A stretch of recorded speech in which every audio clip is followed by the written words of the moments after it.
Bismillahirrahmanirrahim. Assalamualaikum warahmatullahi wabarakatuh. Kami dari kelompok 4 akan menjelaskan makalah mengenai orientasi perkembangan pendidikan Islam.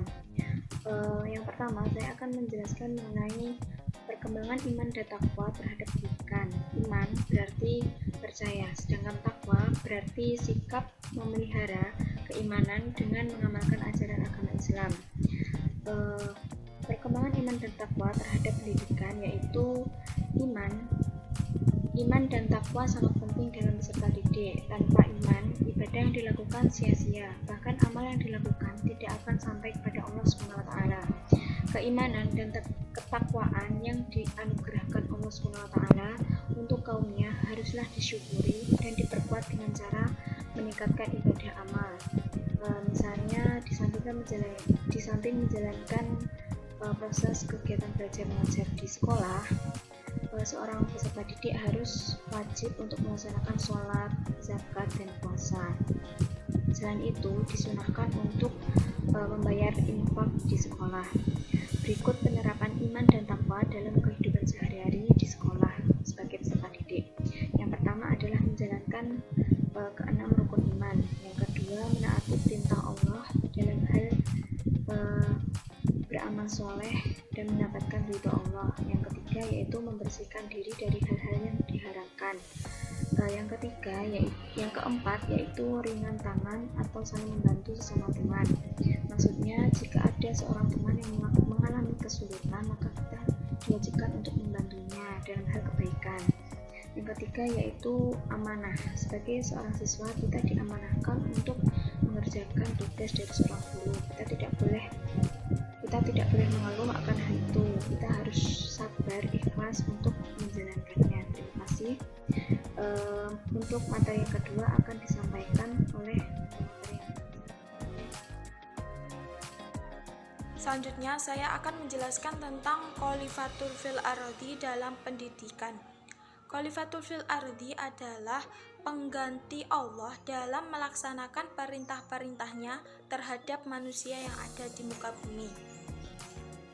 Manusia itu sendiri sebagai hamba Allah yang dituntut untuk menjalin hubungan secara vertikal dengan Allah dan secara horizontal terhadap sesama manusia. Jadi, hubungan antara Allah dengan manusia itu harus seimbang, antara satu dengan yang lainnya tidak boleh condong di satu pihak.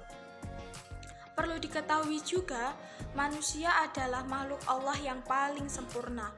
Manusia dibekali jasmani yang lengkap, memiliki rohani, serta dibekali oleh akal, sehingga menjadikan manusia sebagai khalifah untuk menjalankan amanah yang diberikan untuk mengatur, mengelola, dan memanfaatkan segala sesuatu yang ada di muka bumi untuk kepentingan manusia itu sendiri.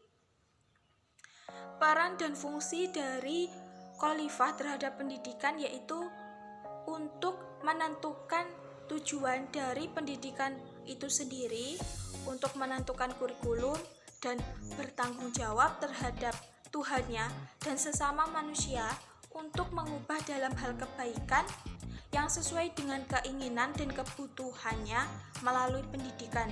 Jadi, pendidikan di sini adalah sebagai perantara manusia untuk berubah ke yang lebih baik. Jadi, pendidikan di sini sangat penting untuk merubah manusia itu untuk menjadi lebih baik. Sekian dan terima kasih. Saya Faridatul Hasanah akan menjelaskan terkait mencetak manusia paripurna. Manusia itu sendiri terdiri dari 3 unsur. Yang pertama itu jasmani, yang kedua akal, dan yang ketiga rohani. Nah, dalam sebuah pendidikan tentunya harus diorientasikan untuk membentuk 3 hal tersebut. Oleh karena itu, apabila manusia itu menyadari atau dapat dikatakan cerdas, itu harus menyadari akan hakikat manusia itu sendiri. Nah, sebagai seorang makhluk ciptaan Allah SWT, manusia itu diciptakan semata-mata di dunia ini itu untuk beribadah kepada Allah SWT. Seperti dalam suratnya dalam Al-Quran sudah diterangkan di dalam Quran surat Az-Zariyat ayat 6 yang berbunyi, Bismillahirrahmanirrahim. Wa ma khalaqtul jinna wal insa illa liya'budun, yang artinya dan Allah tidak menciptakan jin dan manusia melainkan agar menyembah. Allah memandang manusia itu secara totalitas terkait apa dasar yang terdapat dalam dirinya, atau terkait fitrah manusia itu sendiri, yakni beribadah kepada Allah SWT itu tadi. Nah, potensi atau kecerdasan yang dimiliki manusia itu terdapat 3, yaitu kecerdasan intelektual, kecerdasan emosional, dan kecerdasan spiritual. Ketiga kecerdasan ini harus dikembangkan secara holistik atau menyeluruh agar sumber daya manusia itu memiliki kepribadian yang utuh atau dapat dikatakan manusia yang sempurna atau manusia paripurna. Di dalam konsep pendidikan Islam, dalam membentuk manusia paripurna itu ada beberapa metode yang dapat digunakan untuk mendorong atau mewujudkan terciptanya manusia paripurna itu sendiri. Di antara lain konsepnya yaitu yang pertama terdapat tilawah, tarbiyah, ta'lim, ta'dib, tajbiyah, dan atau tabrib.